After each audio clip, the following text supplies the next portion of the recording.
ನಮಸ್ಕಾರ. ಮುಖ್ಯಾಂಶಗಳು. ಖಾಸಗಿ ಸಹಭಾಗಿತ್ವದಲ್ಲಿ ರಾಜ್ಯದ ಕೆರೆಗಳ ಸಂರಕ್ಷಣೆ, ಅಭಿವೃದ್ಧಿ, ನಿರ್ವಹಣೆ ಮುಖ್ಯಮಂತ್ರಿ ಎಚ್.ಡಿ. ಕುಮಾರಸ್ವಾಮಿ. ಸಣ್ಣ ಗಾತ್ರದ ಕೈಗಾರಿಕಾ ವಲಯಕ್ಕೆ ಜಿಎಸ್ಟಿ ರಿಯಾಯಿತಿ, ಗರಿಷ್ಠ ಮಿತಿ 40 ಲಕ್ಷ ರೂಪಾಯಿಗೆ ಹೆಚ್ಚಳ, ಅರುಣ್ ಜೇಟ್ಲಿ.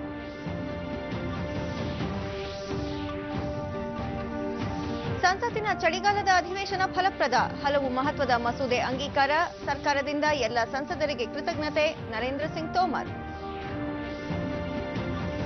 ಬರಪೀಡಿತ ಪ್ರದೇಶಗಳಲ್ಲಿ ಕುಡಿಯುವ ನೀರು, ಮೇವು ಪೂರೈಕೆಗೆ ಆದ್ಯತೆ, ಬೆಳೆಹಾನಿ ಕುರಿತ ವರದಿ ಶೀಘ್ರ ಸಲ್ಲಿಕೆ, ಎನ್ಎಚ್ ಶಿವಶಂಕರ ರೆಡ್ಡಿ. ವಾರ್ತೆಗಳ ವಿವರ.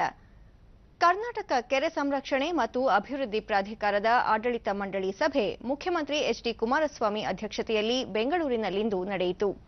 ಸಣ್ಣ ನೀರಾವರಿ ಸಚಿವ ಸಿಎಸ್ ಪುಟ್ಟರಾಜು, ನಗರಾಭಿವೃದ್ಧಿ, ಅರಣ್ಯ, ಗ್ರಾಮೀಣಾಭಿವೃದ್ಧಿ ಮತ್ತು ಪಂಚಾಯತ್ ರಾಜ್ ಸೇರಿದಂತೆ ಹಲವು ಇಲಾಖೆಗಳ ಕಾರ್ಯದರ್ಶಿಗಳು, ಕೆರೆ ಅಭಿವೃದ್ಧಿ ಪ್ರಾಧಿಕಾರದ ಸದಸ್ಯರು ಉಪಸ್ಥಿತರಿದ್ದರು.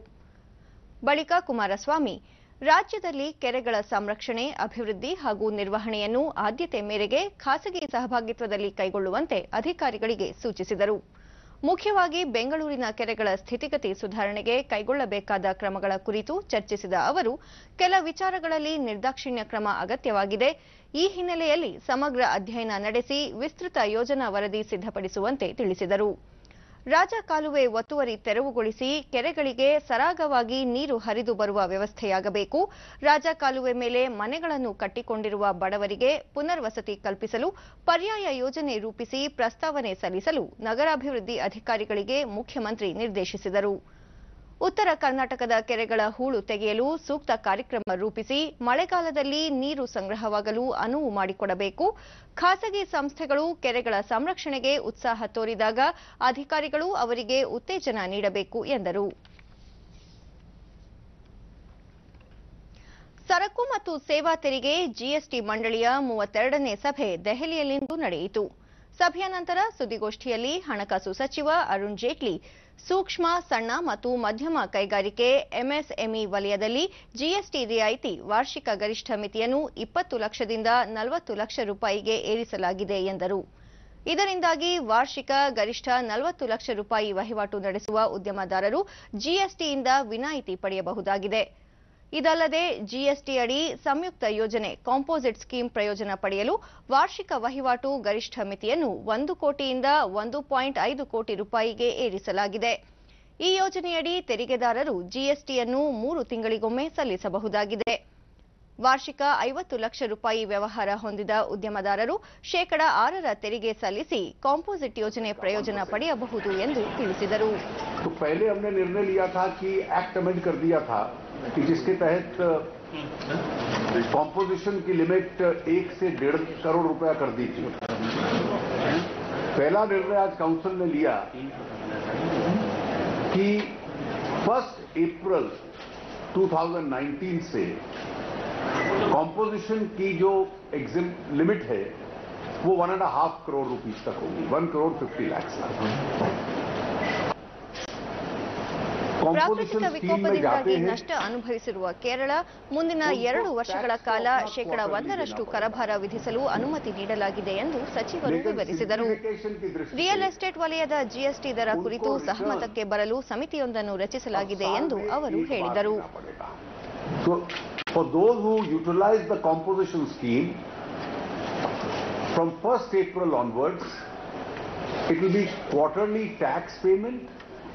But only one annual return. The composition rate for services has been put at 6%. So upon a 6% payment, those who render services up to rupees 50 lakhs or render mixed supply services and goods. So Kerala is now entitled on intra-state sales, that is sales within Kerala. The council has authorized Kerala to impose a maximum cess of 1% for a maximum period of 2 years. The outer limit of the cess will be 1%. The outer limit of the period will be 2 years. And this is as a part of the, there is already a provision in the GST law that the council can permit some states to make a levy on such terms and conditions and for such period in order to cope up with natural disasters. So GOM में recommendation थी, Kerala also accepted this decision. These issues, the decisions were taken. हमने real estate के लिए एक 7 member GOM रहेगा जो अपनी recommendation देगा, जो अगली मीटिंग में कंसीडर करेंगे, और इसी प्रकार का लॉटरी का भी एक GOM रहेगा जिसमें lottery developing and selling states का हम रिप्रेजेंटेशन रखेंगे. ನಿನ್ನೆ ಪೂರ್ಣಗೊಂಡ ಚಳಿಗಾಲದ ಸಂಸತ್ ಅಧಿವೇಶನ ಫಲಪ್ರದವಾಗಿದ್ದು ಸಾಮಾನ್ಯ ವರ್ಗದ ಆರ್ಥಿಕ ದುರ್ಬಲರಿಗೆ ಶೇಕಡ 10ರಷ್ಟು ಮೀಸಲಾತಿ ಕಲ್ಪಿಸುವ ಐತಿಹಾಸಿಕ ಮಸೂದೆ ಸೇರಿದಂತೆ ಹಲವು ಮಹತ್ವದ ಮಸೂದೆಗಳು ಅಂಗೀಕಾರಗೊಂಡಿವೆ ಎಂದು ಕೇಂದ್ರ ಸಂಸದೀಯ ವ್ಯವಹಾರಗಳ ಸಚಿವ ನರೇಂದ್ರ ಸಿಂಗ್ ತೋಮರ್ ಹೇಳಿದ್ದಾರೆ. ದೆಹಲಿಯಲ್ಲಿಂದು ಅವರು ಕೆಲವು ಸಂಸದರನ್ನು ಹೊರತುಪಡಿಸಿದರೆ ಬಹುತೇಕ ಸಂಸದರು ಪಕ್ಷಾತೀತವಾಗಿ ಈ ಮಸೂದೆಯನ್ನು ಬೆಂಬಲಿಸಿದ್ದಾರೆ. ಇದಕ್ಕಾಗಿ ಸರ್ಕಾರದ ಪರವಾಗಿ ಎಲ್ಲ ಸಂಸದರಿಗೆ ಕೃತಜ್ಞತೆ ಸಲ್ಲಿಸುವುದಾಗಿ ತಿಳಿಸಿದರು. ದೇಶದ ಕೋಟ್ಯಂತರ ಜನರ ಬಹುದಿನಗಳ ಬಯಕೆ ಈ ಮಸೂದೆಯಿಂದಾಗಿ ಈಡೇರಿದ್ದು ಸಾಮಾನ್ಯ ವರ್ಗದ ಬಡಜನರ ಬದುಕಿನಲ್ಲಿ ಮಹತ್ತರ ಬದಲಾವಣೆಯಾಗಲಿದೆ. ಮಸೂದೆಯನ್ನು ರಾಷ್ಟ್ರಪತಿಗಳ ಅಂಕಿತಕ್ಕಾಗಿ ಕಳುಹಿಸಲಾಗಿದೆ ಎಂದು ಹೇಳಿದರು. ತ್ರಿವಳಿ ತಲಾಖ್ ವಿರುದ್ಧದ ಮಸೂದೆ ಅಂಗೀಕಾರಕ್ಕೂ ರಾಜ್ಯಸಭೆಯ ಸಂಸದರು ಇದೇ ರೀತಿ ಸಹಕರಿಸಬೇಕು ಎಂದು ಕೋರಿದ ಅವರು, ಈ ಮಸೂದೆಯಿಂದ ಮುಸ್ಲಿಂ ಸಮುದಾಯದ ಕೋಟ್ಯಂತರ ಸಹೋದರಿಯರಿಗೆ ನ್ಯಾಯ ಒದಗಿಸಿದಂತಾಗುತ್ತದೆ. ಈಗಾಗಲೇ ಮಸೂದೆ ಲೋಕಸಭೆಯಲ್ಲಿ ಅಂಗೀಕಾರಗೊಂಡಿದ್ದು, ಇದನ್ನು ರಾಜಕೀಯಗೊಳಿಸದೆ ಸಮಾನತೆ ದೃಷ್ಟಿಯಿಂದ ಎಲ್ಲ ಸಂಸದರು ಪಕ್ಷಾತೀತವಾಗಿ ಬೆಂಬಲಿಸಬೇಕು ಎಂದರು. ರಫೇಲ್ ಪ್ರಕರಣದ ಎಲ್ಲಾ ಪ್ರಶ್ನೆಗಳಿಗೆ ಈಗಾಗಲೇ ಉತ್ತರ ನೀಡಲಾಗಿದ್ದು, ಕಾಂಗ್ರೆಸ್ ಅಧ್ಯಕ್ಷ ರಾಹುಲ್ ಗಾಂಧಿ ಈ ವಿಷಯದ ಬಗ್ಗೆ ಪದೇ ಪದೇ ಸುಳ್ಳು ಹೇಳುತ್ತಿದ್ದಾರೆ ಎಂಬ ಬಗ್ಗೆ ಇಡೀ ದೇಶಕ್ಕೆ ಸ್ಪಷ್ಟತೆ ದೊರೆತಿದೆ ಎಂದರು. ಚಳಿಗಾಲದ ಅಧಿವೇಶನದಲ್ಲಿ ಲೋಕಸಭೆಯಲ್ಲಿ ಶೇಕಡ 47ರಷ್ಟು ಕಲಾಪ ಮತ್ತು ರಾಜ್ಯಸಭೆಯಲ್ಲಿ ಶೇಕಡ 27ರಷ್ಟು ಕಲಾಪ ನಡೆದಿದೆ ಎಂದು ಅವರು ವಿವರಿಸಿದರು. और ये बिल सरकार इसलिए लाई कि इस बिल के माध्यम से देश की करोड़ों बहनों को न्याय मिल सकेगा, उनके सम्मान की रक्षा हो सकेगी. इस भाव से इस बिल को लाए थे. लोकसभा में इस बिल को पारित किया गया, राज्यसभा में अभी नहीं हो पाया है. आगे जैसी परिस्थिति बनेगी उस हिसाब से सरकार कदम उठाएगी. लगभग 17 बैठकें हुई लोकसभा में और 18 बैठकें लगभग राज्यसभा में हुई, और इसमें लोकसभा और राज्यसभा में 5 विधेयकों सहित सत्र के दौरान 17 विधेयक पुरस्कृत किए गए, 14 विधेयक पारित किए गए. राज्यसभा द्वारा भी 4 विधेयक पारित किए गए. ऐसे संसद के दोनों सदनों में जो पारित विधेयक हैं उनकी संख्या 5 है. लोकसभा में कार्य की जो उत्पादकता है वो 47% है, राज्यसभा में 27% है. ಸಂಸತ್ತಿನ ಬಜೆಟ್ ಅಧಿವೇಶನವನ್ನು ಇದೇ ತಿಂಗಳ 31ರಿಂದ ಫೆಬ್ರವರಿ 13ರವರೆಗೆ ನಡೆಸಲು ಕೇಂದ್ರ ಗೃಹ ಸಚಿವ ರಾಜನಾಥ್ ಸಿಂಗ್ ನೇತೃತ್ವದ ರಾಜಕೀಯ ವ್ಯವಹಾರಗಳ ಸಂಪುಟ ಸಮಿತಿ ಶಿಫಾರಸು ಮಾಡಿದೆ. ಇದೇ 31ರಂದು ರಾಷ್ಟ್ರಪತಿ ರಾಮನಾಥ್ ಕೋವಿಂದ್ ಉಭಯ ಸದನಗಳ ಜಂಟಿ ಅಧಿವೇಶನ ಉದ್ದೇಶಿಸಿ ಮಾತನಾಡಲಿದ್ದು, ಅಂದೇ ಆರ್ಥಿಕ ಸಮೀಕ್ಷಾ ವರದಿ ಮಂಡನೆಯಾಗಲಿದೆ. ಫೆಬ್ರವರಿ 1ರಂದು ಹಣಕಾಸು ಸಚಿವ ಅರುಣ್ ಜೇಟ್ಲಿ ಮಧ್ಯಂತರ ಬಜೆಟ್ ಮಂಡಿಸುವ ಸಾಧ್ಯತೆ ಇದೆ. ಬಜೆಟ್ ಅಧಿವೇಶನವನ್ನು ಸಾಮಾನ್ಯವಾಗಿ 2 ಹಂತದಲ್ಲಿ ನಡೆಸಲಾಗುತ್ತಿತ್ತು. ಆದರೆ ಏಪ್ರಿಲ್ನಲ್ಲಿ ಸಾರ್ವತ್ರಿಕ ಚುನಾವಣೆ ಹಿನ್ನೆಲೆಯಲ್ಲಿ ಏಕ ಹಂತದಲ್ಲಿ ಅಧಿವೇಶನ ನಿಗದಿಪಡಿಸಲಾಗಿದೆ. ಇದು ಪ್ರಸಕ್ತ ಲೋಕಸಭೆಯ ಕೊನೆಯ ಅಧಿವೇಶನವಾಗಿರಲಿದೆ. ಪ್ರಧಾನಿ ನರೇಂದ್ರ ಮೋದಿ ಅವರು ತಮಿಳುನಾಡಿನ ವಿವಿಧ ಕ್ಷೇತ್ರಗಳ ಬೂತ್ ಮಟ್ಟದ ಕಾರ್ಯಕರ್ತರೊಂದಿಗೆ ಇಂದು ವಿಡಿಯೋ ಕಾನ್ಫರೆನ್ಸ್ ಮೂಲಕ ಸಂವಾದ ನಡೆಸಿದರು. ತಮಿಳುನಾಡಿನಲ್ಲಿ ಹಿಂದಿನ ಯಾವುದೇ ಸರ್ಕಾರಗಳಿಗಿಂತ ಹೆಚ್ಚಿನ ಅಭಿವೃದ್ಧಿ ಕಾರ್ಯಗಳನ್ನು ಬಿಜೆಪಿ ನೇತೃತ್ವದ ಎನ್ಡಿಎ ಸರ್ಕಾರ ಮಾಡಿದೆ ಎಂದ ಪ್ರಧಾನಿ, ಬಡಜನರ ಬದುಕಿನಲ್ಲಿ ಬದಲಾವಣೆ ತರಲು ಎಲ್ಲ ಪ್ರಯತ್ನ ಮಾಡಲಾಗುತ್ತಿದೆ ಎಂದರು. ದೇಶದ ರಕ್ಷಣಾ ವಲಯವನ್ನು ಕಾಂಗ್ರೆಸ್ ಪಕ್ಷ ದಶಕಗಳ ಕಾಲ ಮಧ್ಯವರ್ತಿಗಳ ಕೈಗೊಪ್ಪಿಸಿತ್ತು ಎಂದು ಟೀಕಿಸಿದ ಪ್ರಧಾನಿ, ಮಧ್ಯವರ್ತಿಗಳ ಹಿತಾಸಕ್ತಿ ರಕ್ಷಣೆಗಾಗಿ ಭಾರತೀಯ ಸೇನಾ ಪಡೆಗಳ ಗೌರವಕ್ಕೆ ಕಾಂಗ್ರೆಸ್ ಧಕ್ಕೆ ಉಂಟು ಮಾಡುತ್ತಿದೆ ಎಂದರು. But it is the Congress culture that is most dangerous. Not many know how much damage Congress culture did to our defense sector. For decades, they had made the sector a den of buffers and middlemen, brokers and middlemen. In their government, procurement would only happen if there was a deal. Congress actually decreased ours.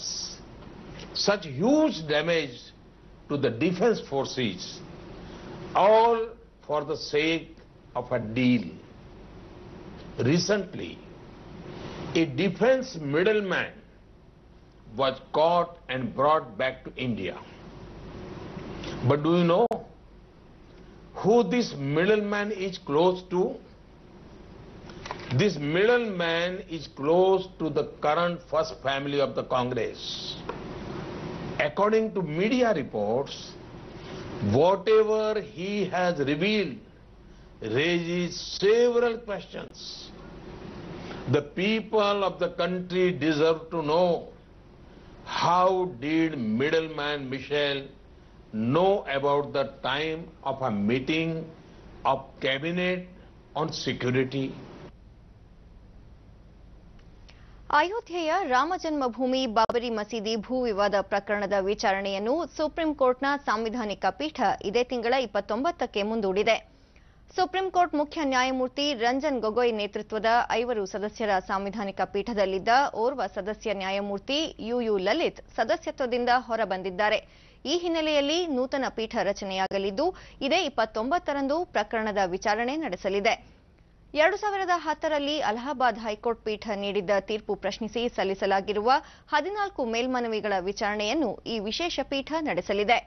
ವಿಶ್ವ Hindu Parishad, RSS ಸೇರಿದಂತೆ ಹಲವು ಹಿಂದೂ ಸಂಘಟನೆಗಳು ಅಯೋಧ್ಯೆಯಲ್ಲಿ ರಾಮ ಮಂದಿರ ನಿರ್ಮಿಸುವಂತೆ ಕೇಂದ್ರ ಸರ್ಕಾರದ ಮೇಲೆ ಒತ್ತಡ ಹೇರಿವೆ. ಆದರೆ ಸುಪ್ರೀಂ ಕೋರ್ಟ್ನಲ್ಲಿ ವಿಚಾರಣೆ ಪೂರ್ಣಗೊಂಡ ಬಳಿಕವಷ್ಟೇ ರಾಮ ಮಂದಿರ ನಿರ್ಮಾಣಕ್ಕೆ ಸುಗ್ರೀವಾಜ್ಞೆ ಹೊರಡಿಸುವ ಬಗ್ಗೆ ತೀರ್ಮಾನಿಸಲಾಗುವುದು ಎಂದು ಪ್ರಧಾನಿ ನರೇಂದ್ರ ಮೋದಿ ಸ್ಪಷ್ಟಪಡಿಸಿದ್ದಾರೆ. ನ್ಯಾಯ ವಿಜ್ಞಾನ ಪ್ರಯೋಗಾಲಯಗಳ ನಿರ್ದೇಶನಾಲಯದ ಸುವರ್ಣ ಮಹೋತ್ಸವದ ಪ್ರಯುಕ್ತ ನ್ಯಾಯ ವಿಜ್ಞಾನದಲ್ಲಿ ಉದಯೋನ್ಮುಖ ಬೆಳವಣಿಗೆಗಳು ವಿಷಯ ಕುರಿತು ಆಯೋಜಿಸಿದ್ದ ರಾಷ್ಟ್ರೀಯ ಸಮ್ಮೇಳನವನ್ನು ಮುಖ್ಯಮಂತ್ರಿ ಎಚ್ಡಿ ಕುಮಾರಸ್ವಾಮಿ ಉದ್ಘಾಟಿಸಿದರು. ಕಾರ್ಯಕ್ರಮದಲ್ಲಿ ಗೃಹ ಸಚಿವ ಎಂಬಿ ಪಾಟೀಲ್, ಪೊಲೀಸ್ ಮಹಾನಿರ್ದೇಶಕರಾದ ನೀಲಮಣಿ ಎನ್ ರಾಜು ಹಾಗೂ ಇನ್ನಿತರ ಪೊಲೀಸ್ ವರಿಷ್ಠಾಧಿಕಾರಿಗಳು ಕಾರ್ಯಕ್ರಮದಲ್ಲಿ ಪಾಲ್ಗೊಂಡಿದ್ದರು. ನಂತರ ಮುಖ್ಯಮಂತ್ರಿ ಕುಮಾರಸ್ವಾಮಿ, ನ್ಯಾಯ ವಿಜ್ಞಾನ ಪ್ರಯೋಗಾಲಯಗಳ ನಿರ್ದೇಶನಾಲಯ ರಾಜ್ಯದಲ್ಲಿ ಇದೇ ಮೊದಲ ಬಾರಿಗೆ ರಾಷ್ಟ್ರಮಟ್ಟದ ಕಾರ್ಯಕ್ರಮ ಆಯೋಜಿಸಿದೆ.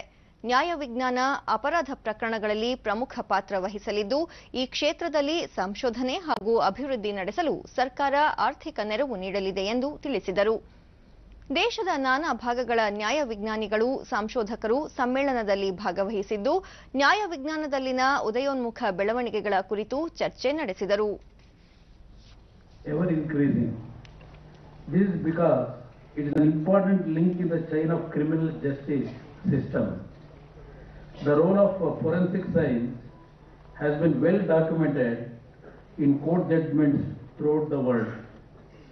Advances in forensics have given an unprecedented ability to the investigators to solve criminal cases. It has made the strong arm of the law even stronger. If DNA fingerprinting has given us the identity of the hitherto unknown criminals, then cyber forensics has helped us. Crucial evidence uncovered against. Ramanagara ಜಿಲ್ಲೆಯ ಬರಪೀಡಿತ ಪ್ರದೇಶಗಳಿಗೆ ಜಿಲ್ಲಾ ಉಸ್ತುವಾರಿ ಸಚಿವ DK Shivakumar ಮತ್ತು ಸಂಪುಟ ಉಪಸಮಿತಿ ಅಧ್ಯಕ್ಷ ಕೃಷಿ ಸಚಿವ ಎನ್ಎಚ್ ಶಿವಶಂಕರ ರೆಡ್ಡಿ ಇಂದು ಭೇಟಿ ನೀಡಿ ಪರಿಶೀಲನೆ ನಡೆಸಿದರು.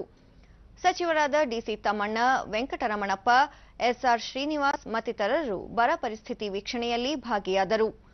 ರಾಮನಗರ ತಾಲೂಕಿನ ಕುಂಬಾರದೊಡ್ಡಿ ಗ್ರಾಮದಲ್ಲಿ ತೊಗರಿ, ಹುರಳಿ ಬೆಳೆಹಾನಿ ವೀಕ್ಷಿಸಿದ ಬಳಿಕ ಮಾಗಡಿ ತಾಲೂಕಿನ ಗುಡೇಮಾರನಹಳ್ಳಿ, ಸೋಮಕ್ಕನಮಠ ಮತ್ತಿತರ ಗ್ರಾಮಗಳಲ್ಲಿ ಮಾವು ಹಾಗೂ ತೊಗರಿ ಬೆಳೆಹಾನಿ ವೀಕ್ಷಿಸಿ ರೈತರಿಂದ ಮಾಹಿತಿ ಪಡೆದರು.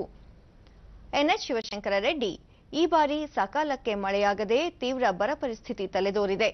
ಈಗಾಗಲೇ ರಾಜ್ಯದ 150ಕ್ಕೂ ಹೆಚ್ಚು ತಾಲೂಕುಗಳನ್ನು ಬರಪೀಡಿತ ಎಂದು ಘೋಷಿಸಲಾಗಿದ್ದು, ರಾಮನಗರ ಜಿಲ್ಲೆಯ ಎಲ್ಲಾ ತಾಲೂಕುಗಳು ಈ ಪಟ್ಟಿಯಲ್ಲಿವೆ. ಮೇವು ಪೂರೈಕೆ, ನೀರಿನ ವ್ಯವಸ್ಥೆ ಕಲ್ಪಿಸಲು ಅಗತ್ಯ ಕ್ರಮ ಕೈಗೊಳ್ಳಲಾಗುವುದು. ಬೆಳೆ ನಷ್ಟದ ಮಾಹಿತಿ ಪಡೆದಿದ್ದು ಸರ್ಕಾರಕ್ಕೆ ವರದಿ ನೀಡಲಾಗುವುದು ಎಂದರು. ಡಿಕೆ ಶಿವಕುಮಾರ್ ಅವರು ಮತ್ತು ತಮ್ಮಣ್ಣವರು ಮತ್ತು MTB ನಾಗರಾಜ್ ನಾವೆಲ್ಲ ಕೂಡ ಇವತ್ತು ರಾಜ್ಯದ ಈ ಒಂದು ಬೆಂಗಳೂರು ಡಿವಿಷನ್ ಏನಿದೆ ಇಲ್ಲಿ ಎಲ್ಲ ಜಿಲ್ಲೆಗಳಿಗೆ ಓಡಾಡೋಂಥ ಒಂದು ಕೆಲಸವನ್ನು ಇವತ್ತಿಂದ ನಾವು ಪ್ರಾರಂಭ ಮಾಡಿದ್ದೀವಿ. ಹಾಗಾಗಿ ರಾಮನಗರ ಜಿಲ್ಲೆಗೆ ಇವತ್ತು ಬಂದಿದ್ದೀವಿ ಮತ್ತು ಇಲ್ಲೆಲ್ಲ ಕೂಡ ಏನೇನು ಕ್ರಮಗಳು ವಹಿಸಬೇಕು ಅಂತೇಳಿ ಅಧಿಕಾರಿಗಳಿಗೆ ಮತ್ತು ಜನಪ್ರತಿನಿಧಿಗಳ ರೈತರ ಸಲಹೆಗಳನ್ನು ತೆಗೆದುಕೊಂಡು ನಾವು ಕಾರ್ಯಕ್ರಮಗಳನ್ನು ಜಾರಿ ಮಾಡೋದಕ್ಕೆ ಸೂಚನೆಯನ್ನು ಕೊಟ್ಟಿದ್ದೇವೆ. ಮತ್ತು ಈಗ ನಾವು ಕೆಲವು ಹಳ್ಳಿಗಳು ಎಲ್ಲೆಲ್ಲಿ ಬೆಳೆ ನಷ್ಟ ಆಗಿದೆ ಅಲ್ಲೂ ಕೂಡ ರೈತರ ಅಭಿಪ್ರಾಯ ತೆಗೆದುಕೊಂಡು ಸರ್ಕಾರಕ್ಕೆ ವರದಿಯನ್ನು ಸಲ್ಲಿಸುವಂತ ಕೆಲಸ ಮಾಡ್ತೇವೆ. ನಮ್ಮ ಜಿಲ್ಲೆ 2-3 ತಾಲೂಕು ಬರಗಾಲ ಅಂತ ಘೋಷಣೆ ಆಗಿದೆ. ಜಿಲ್ಲೆಯಲ್ಲಿ ಅಂದಾಜು 21 ಕೋಟಿ ರೂಪಾಯಿ ವೆಚ್ಚದ ಬೆಳೆ ಹಾನಿಯಾಗಿದೆ ಎಂದು ಸರ್ಕಾರಕ್ಕೆ ವರದಿ ನೀಡಲಾಗಿದೆ. ಇದೀಗ ಹಿಂಗಾರು ಕೈಕೊಟ್ಟಿದೆ. ಜಿಲ್ಲೆಯಲ್ಲಿ ಬರ ಪರಿಸ್ಥಿತಿ ಎದುರಿಸಲು ಅಗತ್ಯ ಕ್ರಮ ಕೈಗೊಳ್ಳಲಾಗುವುದು. ಅಧಿಕಾರಿಗಳು ಕಾರ್ಯನಿರ್ವಹಣೆ ಸ್ಥಳದಲ್ಲೇ ವಾಸ ಮಾಡುವುದು ಕಡ್ಡಾಯ. ಈ ನಿಯಮವನ್ನು ಉಲ್ಲಂಘಿಸಿದರೆ ಶಿಸ್ತು ಕ್ರಮ ಜರುಗಿಸಲಾಗುವುದು ಎಂದರು. ಮುಂದಕ್ಕೆ ಜಾಗೃತಿಯಾಗಿ ಕೆಲವು ಡೈರೆಕ್ಷನ್ಸ್ ಎಲ್ಲ ಕೊಟ್ಟಿದ್ದೀನಿ. ಈ ಆರೋಗ್ಯ ದೃಷ್ಟಿಯಿಂದ ಕೆಲವು ಜಾತ್ರೆ ಸಂದರ್ಭದಲ್ಲಿ ಈ ಬರಗಾಲ ಇರೋದ್ರಿಂದ ಎಲ್ಲರೂ ನಮ್ಮ ಲೋಕಲ್ ಪಂಚಾಯತಿಗೆ DCಗೆ ಗಮನಕ್ಕೆ ತಂದೆ ಈ ಜಾತ್ರೆಗಳು ಊಟ ಮಾಡಿಸೋಂಥದ್ದು ಮತ್ತೊಂದು ಇವೆಲ್ಲ ಆಗಬೇಕು ಅಂತ ಡೈರೆಕ್ಷನ್ಸ್ ಕೊಟ್ಟಿದೆ. ಯಾಕೆಂದರೆ ನಾಳೆ ಬೆಳಗ್ಗೆ ಏನಾದ್ರು ಹೆಚ್ಚು ಕಮ್ಮಿ ಆಗಿ ಇವೆಲ್ಲ ನೋಡಿದ್ವಲ್ಲ ನಾವೆಲ್ಲ ಪಾತ್ರೆಗಳಲ್ಲಿ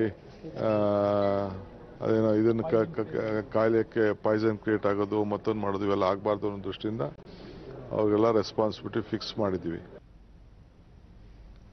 ರಾಜ್ಯದ ಕೆಳದರ್ಜೆ ನೌಕರರಾದ ತೋಟಿ, ತಳವಾರ, ವಾಲಿಕಾರ ಸೇರಿದಂತೆ ಮತ್ತಿತರ ಕೆಳದರ್ಜೆ ನೌಕರರಿಗೆ ನೀಡಲಾಗುವ ಅನುಕಂಪದ ಭತ್ಯೆಯನ್ನು 800 ರೂಪಾಯಿಯಿಂದ 1,600 ರೂಪಾಯಿಗೆ ಹೆಚ್ಚಿಸಲಾಗಿದೆ ಎಂದು ಕಂದಾಯ ಸಚಿವ ಆರ್.ವಿ. ದೇಶಪಾಂಡೆ ಪ್ರಕಟಣೆಯಲ್ಲಿ ತಿಳಿಸಿದ್ದಾರೆ.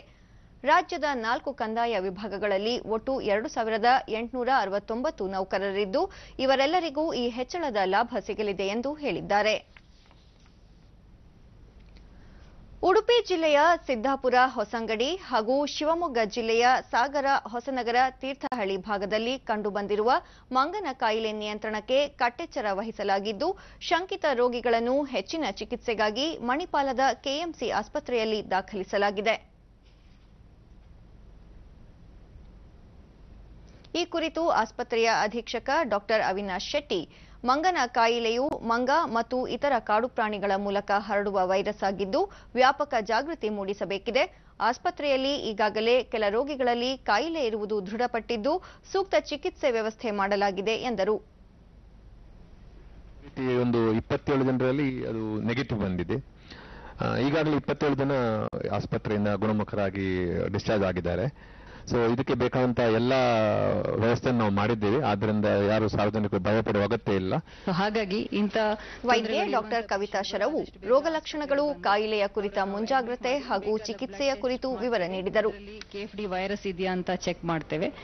ಮತ್ತೆ ಕೂಡಲೇ ಅವರಿಗೆ ಏನಾದರೂ ಬ್ಲಡ್ ಟೆಸ್ಟ್ ನಲ್ಲಿ ಪ್ಲೇಟ್ಲೆಟ್ಸ್ ಕಡಿಮೆ ಇದೆಯಾ, ಲಿವರ್ ತೊಂದರೆ ಇದೆಯಾ, ಇಂಥದ್ದೆಲ್ಲ ಕೆಲವು ಚಿಕಿತ್ಸೆಗಳನ್ನು ಮಾಡಿ ಪ್ರತಿದಿನ ಅವರನ್ನು ಪರೀಕ್ಷೆ ಮಾಡಿ ನೋಡ್ತಾ ಇರ್ತೇವೆ. ಬೇಕಾದಾಗ ನಾವು ಅವರಿಗೆ IV ಫ್ಲೂಯಿಡ್ಸ್ ಕೊಡ್ತೇವೆ. ಮತ್ತೆ ತಲೆನೋವಿಗೆ ಮತ್ತೆ ಮೈಕೈ ನೋವಿಗೆ ಇರುವಂತಹ ಪ್ಯಾರಾಸಿಟಮಾಲ್, ಪೇನ್ ಕಿಲ್ಲರ್ಸ್ ಇಂಥದ್ದು ಬೇಕಾದಾಗ ಕೊಡಬೇಕಾಗಬಹುದು. ಅತಿಯಾಗಿ ಅನಿವಾರ್ಯ ಆದಂತಾಗ ನಾವು ಅವರಿಗೆ ಬ್ಲಡ್ ಟ್ರಾನ್ಸ್ಫ್ಯೂಷನ್ಸ್ ಕೊಡುವ ಸಂದರ್ಭ ಬರಬಹುದು. ಬರಗಾಲದ ನಡುವೆ ಈರುಳ್ಳಿ ಬೆಳೆದಿದ್ದರೂ ಉತ್ತಮ ಬೆಲೆ ದೊರಕದೆ ತೊಂದರೆಯಾಗುತ್ತಿದೆ. ಸಂಕಷ್ಟದಿಂದ ಪಾರು ಮಾಡಲು ಕೇಂದ್ರ ಮತ್ತು ರಾಜ್ಯ ಸರ್ಕಾರಗಳು ಬೆಂಬಲ ಬೆಲೆಯಲ್ಲಿ ಈರುಳ್ಳಿಯನ್ನು ಖರೀದಿಸಿ ಅನುಕೂಲ ಮಾಡಿಕೊಡಬೇಕೆಂದು ಕೊಪ್ಪಳ ಜಿಲ್ಲೆಯ ರೈತರು ಜಿಲ್ಲಾಧಿಕಾರಿಗಳಿಗೆ ಮನವಿ ಮಾಡಿದ್ದಾರೆ.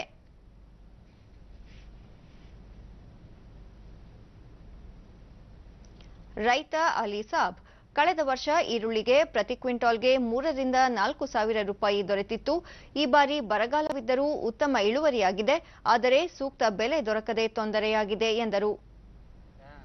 ಈ ವರ್ಷ ಅಲ್ರಿ 110 120 ಹಾಕವು, ಮತ್ತೆ ಅದಕ್ಕೆ ರೇಟನೇ ಇಲ್ರಿ. ಈಗ ಹೋದ ವರ್ಷ ನೋಡ್ರಿ 3500 4000 ತನಕ ಆಗೈತಿ ರೇಟ್. ಈ ವರ್ಷ ಅಲ್ರಿ 500 600 ಕೇಳಕತ್ತೀರಿ. ಈಗ ಹೆಂಗ್ರಿ ನಮ್ದು ಈಗ ಗತಿ ಆಗ್ಬಿಟ್ರ. ಏನೋ ಒಂದಿಟ್ಟು ರೇಟ್ ಒಂದಿಟ್ಟು ಗುಣ ಆದ್ರ ರೈತರು ಉಳ್ಕಂತಾರ್ರಿ. ಮತ್ತೆ ಇಲ್ಲದ್ರಿ ಏನೈತ್ರಿ, ಮತ್ತೆ ಈಗ ಕೂಲಿ ಹಚ್ಚಿದ ಲೆಕ್ಕ ಅಲ್ರಿ ಅವ್ರಿ, ಆಳಿನ ಕೊಡೋ ಸಮಸ್ಯೆ ಹಾಕೋರಿ. ಮಳೆ ಇಲ್ರಿ, ಮತ್ತೆ ಈಗ ಗಾಡಿನ ಆಟಕಟ್ಟ ಹೊಂಟವ್ರಿ. ಮತ್ತೆ ಏನೋ ಇಟ್ಟು ಗೌರ್ಮೆಂಟ್ ಬೆಂಬಲ ಬೆಲೆ ಮಾಡಿಕೊಟ್ಟ ನಮ್ಗೆ ಇಟ್ಟು ಅನುಕೂಲ ಆಗತ್ತಂತ. ಈ ವರ್ಷ 2 ಎಕರೆ ರೈತ ಮಹಿಳೆ ರೇಣವ್ವ ಬರಗಾಲ ಹಾಗೂ ಅಧಿಕ ಕೂಲಿ ನಡುವೆಯೂ ಈರುಳ್ಳಿ ಬೆಳೆದಿದ್ದರೂ ಸರಿಯಾದ ಬೆಲೆ ದೊರಕದೆ ಸಮಸ್ಯೆಯಾಗಿದೆ. ಸರ್ಕಾರ ಬೆಂಬಲ ಬೆಲೆಯಲ್ಲಿ ಖರೀದಿಸಿದರೆ ಸಹಾಯವಾಗುತ್ತದೆ ಎಂದು ಮನವಿ ಮಾಡಿದರು. 1 ಕ್ವಿಂಟಲ್ ಏನ್ ಮಾಡನ್ರಿ ನಾವ್ ಅದಕ್ಕೆ? ಹಂಗಾಗಿ ನಮ್ಗೆ ಒಟ್ಟ ನಾವು ರೈತರಿಗೆ ಏನು ಸುಖ ಅನ್ನೋದ ಇಲ್ರಿ. ಅದಕ್ಕೆ ಹೋದ ವರ್ಷ 3000 ಮಾರಿದ್ವಿ. ಅವಾಗ ರೇಟ್ ಕೂಲಿ ರೇಟ್ ಅಷ್ಟ ರೀ, 200 ರೂಪಾಯಿ ಕೇಳ್ತಾರ್ರಿ ಕೂಲಿ ರೇಟ್. ಈರುಳ್ಳಿ ಮತ್ತು ಡಿಡಿ ನ್ಯೂಸ್ನೊಂದಿಗೆ ಕೊಪ್ಪಳ ಜಿಲ್ಲಾಧಿಕಾರಿ ಪಿ ಸುನಿಲ್ ಕುಮಾರ್, ಜಿಲ್ಲೆಯಲ್ಲಿ ಈರುಳ್ಳಿ ಖರೀದಿ ಆರಂಭಿಸುವಂತೆ ರೈತರು ಮಾಡಿರುವ ಮನವಿಯನ್ನು ಸರ್ಕಾರಕ್ಕೆ ಕಳುಹಿಸಲಾಗಿದೆ. ಸರ್ಕಾರದ ಆದೇಶದಂತೆ ಮುಂದಿನ ಕ್ರಮ ಕೈಗೊಳ್ಳಲಾಗುವುದು ಎಂದು ಹೇಳಿದರು. ಅಲ್ಲಿಗೆ ಹೋಗಿ ಇದನ್ನು ಖರೀದಿ ಮಾಡೋ ಥರ ಸೆಂಟರ್ಸ್ ಇದಾವಲ್ಲಿ, ಗದಗ ಫಾರ್ ಎಕ್ಸಾಂಪಲ್ ನಮಗೆ ಅಂತ ಹೇಳಿ ಸುತ್ತೋಲೆ ಇದೆ. ವಾರ್ತಾ ಮತ್ತು ಪ್ರಸಾರ ಸಚಿವಾಲಯದ ಪ್ರಾದೇಶಿಕ ಜನಸಂಪರ್ಕ ಕಾರ್ಯಾಲಯ ಬೆಂಗಳೂರಿನಲ್ಲಿಂದು ಸ್ವಚ್ಛ ಭಾರತ ಅಭಿಯಾನ ಕುರಿತು ವಿಶೇಷ ಜಾಗೃತಿ ಕಾರ್ಯಕ್ರಮವನ್ನು ಹಮ್ಮಿಕೊಂಡಿತ್ತು. ಬೃಹತ್ ಬೆಂಗಳೂರು ಮಹಾನಗರ ಪಾಲಿಕೆಯ ಉಪಮಹಾಪೌರ ಬಿ ಭದ್ರೇಗೌಡ ಜಾಗೃತಿ ಜಾಥಾಕ್ಕೆ ಚಾಲನೆ ನೀಡಿದರು. ಈ ಸಂದರ್ಭದಲ್ಲಿ ಪಾಲಿಕೆ ಸದಸ್ಯರಾದ ಸತ್ಯನಾರಾಯಣ, ಜನಸಂಪರ್ಕ ಕಾರ್ಯಾಲಯದ ಉಪನಿರ್ದೇಶಕಿ ಡಾ ಟಿಸಿ ಪೂರ್ಣಿಮಾ ಸೇರಿದಂತೆ ಪಾಲಿಕೆಯ ಹಿರಿಯ ಅಧಿಕಾರಿಗಳು, ಪೌರ ಕಾರ್ಮಿಕರು ಭಾಗವಹಿಸಿದ್ದರು. ಜಾಥಾದಲ್ಲಿ ಕಂಸಾಳೆ ಕುಣಿತ ಎಲ್ಲರ ಗಮನ ಸೆಳೆಯಿತು. ಸಮಾಜ ಕಲ್ಯಾಣ ಇಲಾಖೆಯಲ್ಲಿ ಬಾಕಿ ಇರುವ 3000ಕ್ಕೂ ಅಧಿಕ ಕಡತಗಳ ವಿಲೇವಾರಿಗೆ ಇದೇ 12 ಹಾಗೂ 13ರಂದು ವಿಶೇಷ ಕಡತ ವಿಲೇವಾರಿ ಅಭಿಯಾನವನ್ನು ಹಮ್ಮಿಕೊಳ್ಳಲಾಗಿದೆ ಎಂದು ಸಮಾಜ ಕಲ್ಯಾಣ ಖಾತೆ ಸಚಿವ ಪ್ರಿಯಾಂಕ್ ಖರ್ಗೆ ತಿಳಿಸಿದ್ದಾರೆ. ಅಭಿಯಾನ ಸಂದರ್ಭದಲ್ಲಿ ಗೈರು ಆಗುವ ಅಧಿಕಾರಿಗಳ ವಿರುದ್ಧ ಶಿಸ್ತು ಕ್ರಮ ಜರುಗಿಸಲಾಗುವುದು ಎಂದು ಅವರು ಹೇಳಿದ್ದಾರೆ. ಚಿತ್ರಕಲೆಗಳ ಪ್ರದರ್ಶನಗಳನ್ನು ಕೇವಲ ಕಲಾ ಗ್ಯಾಲರಿಗಳಿಗೆ ಸೀಮಿತವಾಗಿಸದೆ ಹಳ್ಳಿಗಳಿಗೂ ಕೊಂಡೊಯ್ಯುವ ವಿಭಿನ್ನ ಪ್ರಯತ್ನವೊಂದಕ್ಕೆ ತುಮಕೂರು ಜಿಲ್ಲೆ ಗುಬ್ಬಿ ತಾಲೂಕಿನ ತೋಟಸಾಗರ, ದೊಡ್ಡಕಟ್ಟಿಗೆ ಹಳ್ಳಿಗಳು ಸಾಕ್ಷಿಯಾಗಿವೆ. ಲಲಿತ ಕಲಾ ಅಕಾಡೆಮಿ ಹಾಗೂ ತುಮಕೂರಿನ ನಿರಂತರ ಕಲಾ ಶಿಬಿರಗಳು ನಡೆಸಿದ ಕಲಾ ಅಭಿಯಾನದಲ್ಲಿ ಈ ಗ್ರಾಮಗಳ ಪ್ರತಿ ಮನೆಗಳ ಗೋಡೆಗಳ ಮೇಲೆ ವಿಭಿನ್ನ ಕಲಾಕೃತಿಗಳು ಮೂಡಿವೆ. ಇದರಿಂದ ಇಡೀ ಗ್ರಾಮವೇ ಈಗ ಹರ್ಷಮಯ ಹಾಗೂ ಉಲ್ಲಾಸಮಯವಾಗಿ ಬದಲಾಗಿದೆ. ಆರಂಭದಲ್ಲಿ ಈ ಅಭಿಯಾನಕ್ಕೆ ಅನುಮಾನ ವ್ಯಕ್ತಪಡಿಸಿದ್ದ ಗ್ರಾಮಸ್ಥರು ಈಗ ಬದಲಾದ ವಾತಾವರಣ ನೋಡಿ ಸಂತಸ ವ್ಯಕ್ತಪಡಿಸಿದ್ದಾರೆ. ಲಲಿತ ಕಲಾ ಅಕಾಡೆಮಿ ಸದಸ್ಯ ಮನು ಚಕ್ರವರ್ತಿ, ಸದಾ ಹವಾನಿಯಂತ್ರಿತ ಕಲಾ ಗ್ಯಾಲರಿಗಳಲ್ಲಿ ಚಿತ್ರಕಲೆ ರಚಿಸುವ ಕಲಾವಿದರಿಗೆ ಹೊಸ ಚಿಂತನೆಗೆ ಒಡ್ಡಿಕೊಳ್ಳಲು ಅವಕಾಶ ಕಲ್ಪಿಸುವ ಸಲುವಾಗಿ ತಾವು ಹಳ್ಳಿ ಮನೆಗಳನ್ನು ಆಯ್ಕೆ ಮಾಡಿಕೊಂಡಿದ್ದೇವೆ. ಇಲ್ಲಿ ಕಲಾವಿದರಿಗೆ ಜನರೊಂದಿಗೆ ಬೆರೆಯಲು ಹಾಗೂ ಹೆಚ್ಚು ಕಲಾತ್ಮಕವಾಗಿ ಚಿತ್ರ ರಚಿಸಲು ಅವಕಾಶ ದೊರೆತಿದೆ. ಜನರಿಂದ ಕೂಡ ಉತ್ತಮ ಪ್ರತಿಕ್ರಿಯೆ ವ್ಯಕ್ತವಾಗಿದೆ ಎಂದರು. ಇಲ್ಲಿನ ವಾತಾವರಣದ ಸಂಬಂಧಪಟ್ಟಂತಹ ಇಲ್ಲಿಗೆ ಅನುಕೂಲ ಆಗುವಂತಹ, ಮಕ್ಕಳಿಗೆ ಅನುಕೂಲ ಆಗುವಂತಹ ಒಂದು ಪೇಂಟಿಂಗ್ ಮಾಡಿದೀವಿ. ಇಲ್ಲಿರುವಂತಹ ಬಹಳ ಮಗಳಿಗೆ ಇಷ್ಟ ಆಗಿರುವಂತಹ ನೇಚರ್ ಮಾಡಿರೋದು, ಟ್ರೈನ್ ಮಾಡಿರೋದು, ಬುದ್ಧನ ಮಾಡಿರೋದು, ಮಗು ಶಾಲೆಗೆ ಹೋಗ್ತಾ ಇರುವಂತ ವೆಯ್ಟ್ಲೆಸ್ ಇವತ್ತು ಏನು ನಮ್ಮ ಮೋದಿ ಅವರು ಮಾಡಿದಾರೋ ಅದ್ರ ಒಂದು ಕಾನ್ಸೆಪ್ಟ್ ಇಟ್ಕೊಂಡು ಇಲ್ಲಿ ಮಾಡಿದ್ದಾರೆ. ಇದು ಚಿತ್ರಗಳು ಯಾರು ನಿರಂತರ ಕಲಾ ತಂಡದ ಅಧ್ಯಕ್ಷ ಎಂ ರವೀಶ್, ವಿಭಿನ್ನ ಆಲೋಚನೆಯನ್ನು ಹೊತ್ತ 20 ಕಲಾವಿದರ ತಂಡ ಈ ಹಳ್ಳಿಗಳಲ್ಲೇ ವಾಸ್ತವ್ಯ ಹೂಡಿ ಇಲ್ಲಿನ ಶಾಲೆ, ಮನೆಗಳ ಗೋಡೆಯ ಮೇಲೆ ಕಲಾಕೃತಿ ರಚಿಸಲು ಗ್ರಾಮಸ್ಥರ ಮನವೊಲಿಸಿದ್ದಾರೆ. ರೈಲು, ಬುದ್ಧ, ಹಗುರವಾದ ಪುಸ್ತಕದ ಚೀಲ ಹೊತ್ತ ಬಾಲಕ ಸೇರಿದಂತೆ ಹಳ್ಳಿ ಸೊಗಡಿಗೆ ಹೊಂದಿಕೆಯಾಗುವ ಮಕ್ಕಳಿಗೆ ಮುದ ನೀಡುವ ಹಾಗೂ ಉತ್ತಮ ಸಂದೇಶ ಸಾರುವ ಚಿತ್ರಗಳಿಗೆ ಆದ್ಯತೆ ನೀಡಿದ್ದೇವೆ ಎಂದು ಇಲ್ಲದೆ ಇರುವಂತ ಒಂದು ಆಬ್ಜೆಕ್ಟ್ ಬಂದು ಒಂದು ಚಿತ್ರದ ಮುಂದೆ ನಿಂತ್ಕೊಂಡಿರುತ್ತೆ. ಆ ಆಬ್ಜೆಕ್ಟ್ ಜೊತೆಲಿ ನಾವು ಮಾಡ್ತಿರೋಂಥ ಚಿತ್ರ ಹೆಂಗ್ ಕಾಣಿಸುತ್ತೆ ಅನ್ನೋದೊಂದು ಎಕ್ಸ್ಪೀರಿಯನ್ಸ್ ನಮ್ಗಾಗಬೇಕಾಗಿತ್ತು. ನಮಗೂ ತುಂಬಾ ಖುಷಿ ಆಗುತ್ತೆ. ಎಷ್ಟೋ ಜನ ಬಂದು ಸ್ಥಳೀಯ ನಿವಾಸಿ ರತ್ನಮ್ಮ, ತಾವೇ ಹಣ ಖರ್ಚು ಮಾಡಿದ್ದರೂ ಇಷ್ಟು ಒಳ್ಳೆಯ ಚಿತ್ರಗಳನ್ನು ರಚಿಸಲಾಗುತ್ತಿರಲಿಲ್ಲ. ಕಲಾವಿದರು ಉತ್ತಮ ಕೆಲಸ ಮಾಡಿದ್ದಾರೆ.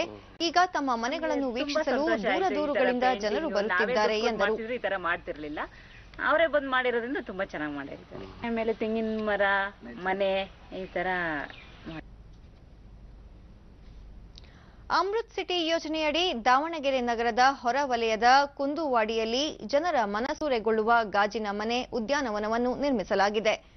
ಕೇಂದ್ರ ಸರ್ಕಾರ ಹಾಗೂ ರಾಜ್ಯ ಸರ್ಕಾರದ ಅನುದಾನದಲ್ಲಿ 10 ಎಕರೆ ಪ್ರದೇಶದ ವಿಸ್ತೀರ್ಣದಲ್ಲಿ ಗಾಜಿನ ಮನೆ ಹಾಗೂ ಉದ್ಯಾನವನವನ್ನು ನಿರ್ಮಿಸಿರುವುದು ವಿಶೇಷ.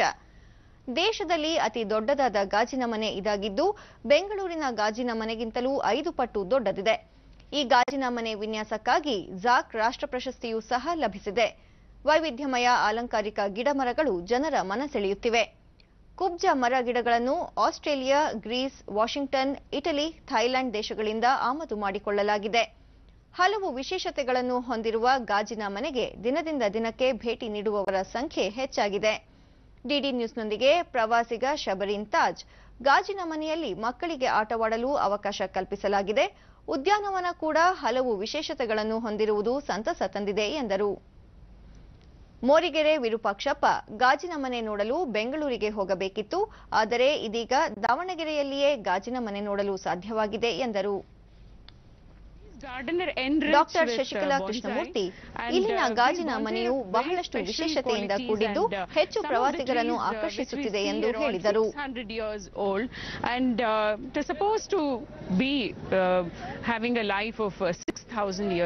ಇದು ರಾಜ್ಯ ಸರ್ಕಾರ ಮತ್ತು ಕೇಂದ್ರ ಸರ್ಕಾರ ತೋಟಗಾರಿಕಾ ಇಲಾಖೆ ಉಪನಿರ್ದೇಶಕ ಟಿಆರ್ ವೇದಮೂರ್ತಿ 2 ಎಕರೆ ಜಾಗದಲ್ಲಿ ಗಾಜಿನ ಮನೆ ಮತ್ತು 8 ಎಕರೆಯಲ್ಲಿ ಉದ್ಯಾನವನ ನಿರ್ಮಿಸಲಾಗಿದೆ. ಇಲ್ಲಿ 25 ವರ್ಷದಿಂದ 80 ವರ್ಷದ ಮರಗಿಡಗಳನ್ನು ಬೇರು ಸಹಿತ ತಂದು ನೆಡಲಾಗಿದೆ. ಇಂತಹ ಪ್ರಯತ್ನ ದೇಶದಲ್ಲೇ ಮೊದಲು ಎಂದರು. ಗಿಡಗಳನ್ನ ತರಿಸಿದೀವಿ. ಎಲ್ಲ ತುಂಬಾ ಏಜ್ಡ್ ಬೋನ್ಸಾಯಿ ಟ್ರೀಸ್ಗಳು. ಈ ಒಂದು 25ರಿಂದ ಹಿಡಿದು 80 ವರ್ಷದ 90 ವರ್ಷದ ಮರಗಳು ಸಹ ಇದಾವೆ. ತುಂಬಾ ಚೆನ್ನಾಗಿದೆ. ಆಸ್ಟ್ರೇಲಿಯನ್ ಕೇಂದ್ರ ಯುವಜನ ಸೇವೆ ಮತ್ತು ಕ್ರೀಡಾ ಸಚಿವ ರಾಜ್ಯವರ್ಧನ್ ಸಿಂಗ್ ರಾಥೋಡ್ ಮಹಾರಾಷ್ಟ್ರದ ಪುಣೆಯಲ್ಲಿಂದು ರಾಷ್ಟ್ರೀಯ ರಕ್ಷಣಾ ಅಕಾಡೆಮಿ ಎನ್ಡಿಎ ಕೆಡೆಟ್ಗಳನ್ನು ಉದ್ದೇಶಿಸಿ ಮಾತನಾಡಿದರು. ತಾವು ಎನ್ಡಿಎ ಕೆಡೆಟ್ ಆಗಿದ್ದಾಗ ಪಡೆದ ತರಬೇತಿ, ಶಿಕ್ಷಣ ಹಾಗೂ ಉಪನ್ಯಾಸಕರ ಬಗ್ಗೆ ತಮ್ಮ ಅನುಭವ ಹಂಚಿಕೊಂಡರು. All the moves in the volleyball court, who would block, who would smash, how would things move. And we had this mathematics teacher called Jatwa.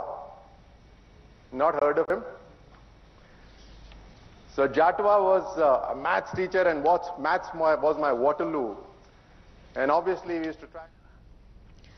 ಮಹಾರಾಷ್ಟ್ರದ ಪುಣೆಯ ಶಿವ್ ಛತ್ರಪತಿ ಕ್ರೀಡಾ ಸಂಕೀರ್ಣದಲ್ಲಿ ನಿನ್ನೆ ಆರಂಭಗೊಂಡ 2ನೇ ಆವೃತ್ತಿಯ ಖೇಲೋ ಇಂಡಿಯಾ ಯುವ ಕ್ರೀಡಾಕೂಟ ಬಾಲಕ ಬಾಲಕಿಯರ ಸಾಧನೆಗೆ ಉತ್ತಮ ವೇದಿಕೆಯಾಯಿತು. ವೇಟ್ ಲಿಫ್ಟಿಂಗ್ ವಿಭಾಗದಲ್ಲಿ ಮಹಾರಾಷ್ಟ್ರ 3 ಚಿನ್ನದ ಪದಕ ಗೆದ್ದಿತು. 17 ವರ್ಷದೊಳಗಿನ ಬಾಲಕಿಯರ 40 ಕೆಜಿ ವಿಭಾಗದಲ್ಲಿ ಸೌಮ್ಯ ದಾಲ್ವಿ, 21 ವರ್ಷದೊಳಗಿನ ಬಾಲಕರ 55 ಕೆಜಿ ವಿಭಾಗದಲ್ಲಿ ಶುಭಂ ಖೇಲೋಕರ್, 17 ವರ್ಷದೊಳಗಿನ ಬಾಲಕರ 55 ಕೆಜಿ ವಿಭಾಗದಲ್ಲಿ ಅಭಿಷೇಕ್ ಮಹಾಜನ್ ಚಿನ್ನ ಗೆದ್ದರು. ರೆಸ್ಲಿಂಗ್ನಲ್ಲಿ ದೆಹಲಿ 5 ಸ್ವರ್ಣ ಗೆದ್ದಿದ್ದು, ಹರಿಯಾಣ 2 ಹಾಗೂ ಮಹಾರಾಷ್ಟ್ರ, ಮಣಿಪುರ ಮತ್ತು ಪಂಜಾಬ್ ತಲಾ 1 ಚಿನ್ನ ಗೆದ್ದವು. ಜಿಮ್ನಾಸ್ಟಿಕ್ನಲ್ಲಿ ಉತ್ತರ ಪ್ರದೇಶದ ಮೊಹಮ್ಮದ್ ರಫಿ ಮತ್ತು ಪಶ್ಚಿಮ ಬಂಗಾಳದ ಪ್ರತಿಷ್ಠಾ ಸುಮಂತ ಕ್ರಮವಾಗಿ ಬಾಲಕ ಮತ್ತು ಬಾಲಕಿಯರ ವಿಭಾಗದ ಚಿನ್ನದ ಪದಕ ಗಳಿಸಿದರು. 17 ವರ್ಷದೊಳಗಿನ ಆಲ್ರೌಂಡ್ ರಿದಮಿಕ್ ಜಿಮ್ನಾಸ್ಟಿಕ್ನಲ್ಲಿ ಜಮ್ಮು ಕಾಶ್ಮೀರದ ಬಬ್ಲಿತ್ ಕೌರ್ ಸ್ವರ್ಣ ಪದಕ ಗೆದ್ದರು. ರಿಬ್ಬನ್ ವಿಭಾಗದಲ್ಲಿ ಪಶ್ಚಿಮ ಬಂಗಾಳದ ಪ್ರತಿಷ್ಠಾ ಸಮಂತ ಚಿನ್ನದ ಪದಕ ಗೆದ್ದರು.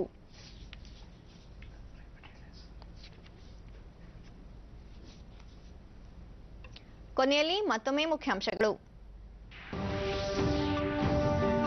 ಖಾಸಗಿ ಸಹಭಾಗಿತ್ವದಲ್ಲಿ ರಾಜ್ಯದ ಕೆರೆಗಳ ಸಂರಕ್ಷಣೆ, ಅಭಿವೃದ್ಧಿ, ನಿರ್ವಹಣೆ ಮುಖ್ಯಮಂತ್ರಿ ಎಚ್ಡಿ ಕುಮಾರಸ್ವಾಮಿ. ಸಣ್ಣ ಗಾತ್ರದ ಕೈಗಾರಿಕಾ ವಲಯಕ್ಕೆ ಜಿಎಸ್ಟಿ ರಿಯಾಯಿತಿ, ಗರಿಷ್ಠ ಮಿತಿ 40 ಲಕ್ಷ ರೂಪಾಯಿಗೆ ಹೆಚ್ಚಳ, ಅರುಣ್ ಜೇಟ್ಲಿ.